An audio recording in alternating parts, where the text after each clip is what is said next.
All right, let's jump right in. We are kicking off an explainer of Morgan Housel's fantastic book, The Psychology of Money, starting with Chapter 1. It's called No One's Crazy, and honestly, it sets the stage for a totally different way of thinking about our relationship with money.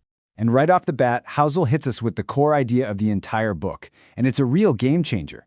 It's not about how smart you are, or your degree, or how fancy your spreadsheets are. Nope. Getting good with money is a soft skill. It's all about how you act. And to really hammer this point home, he tells us incredible true story of two guys from completely opposite ends of the financial universe. So first up, we've got Ronald Read. By every measure, just a totally normal, humble guy. He was from rural Vermont, spent his days fixing cars at a gas station, and sweeping floors as a janitor. A simple life. And then, on the other side of the coin, you have Richard Fuscone. I mean, this guy was the definition of a Wall Street hotshot.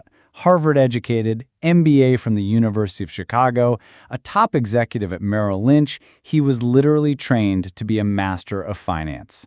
So, who do you think did better? Well, here's where the story gets absolutely wild. Ronald Read, the janitor, just patiently invested his small savings over decades and quietly built a fortune of $8 million.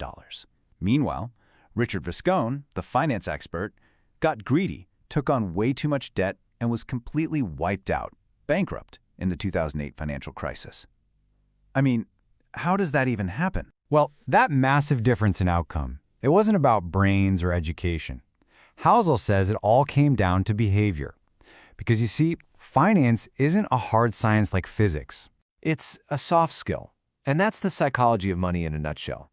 It's this idea that how you behave, your patience, your discipline, how you handle greed and fear, that stuff is way more important than what you know from a textbook. And this leads us to the core message of this first chapter. No one is crazy. The money decisions people make might look totally insane to you or me, but to them, they make perfect sense. See, every single one of us views money through our own unique lens, a lens that's been shaped by our personal history, when we were born, what our parents did for a living, the country we grew up in, the values we were taught. Let me just ask you this. Does the decade you were born in fundamentally change your entire view of how the stock market works? Well, according to the data, the answer is a huge, resounding yes. Just look at this. If you were born in 1950, you spent your teens and 20s watching the stock market do basically nothing. It was flat. So the lesson you learned was, stocks are a waste of time. But if you were born just 20 years later, in 1970, you saw the market go up nearly 10 times over during those same formative years. Your entire belief system about investing was shaped by pure historical luck. And this all leads to one of the most powerful lines in the entire book. Our own tiny slice of life experience is just an infinitesimally small fraction of everything that's ever happened, but it accounts for the vast majority of how we think the world works. We're all basically walking around with our own personal and very incomplete map of reality. You want another great example? Housel points out that, on average, the lowest income households in the U.S. spend about $412 a year on lottery tickets. Now, if you're a high-income earner, that sounds nuts, right?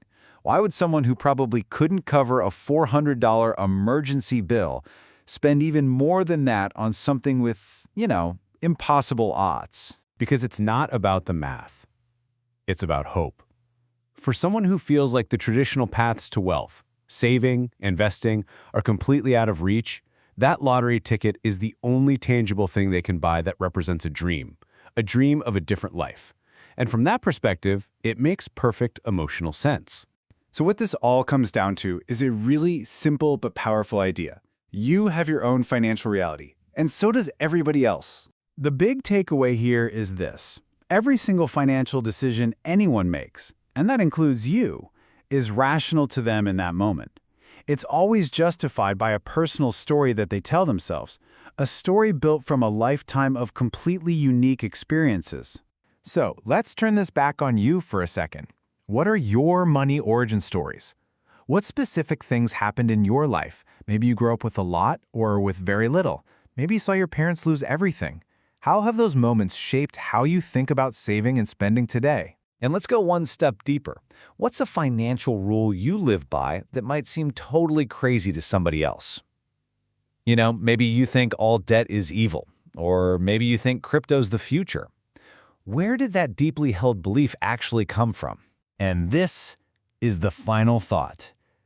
If we accept that we're all just trying our best with the incomplete maps we've been given, how can that change how we see others? How can it help us be a little more empathetic, a little more understanding of these supposedly crazy money choices that our friends, our partners, or our family members make? Because at the end of the day, no one's crazy.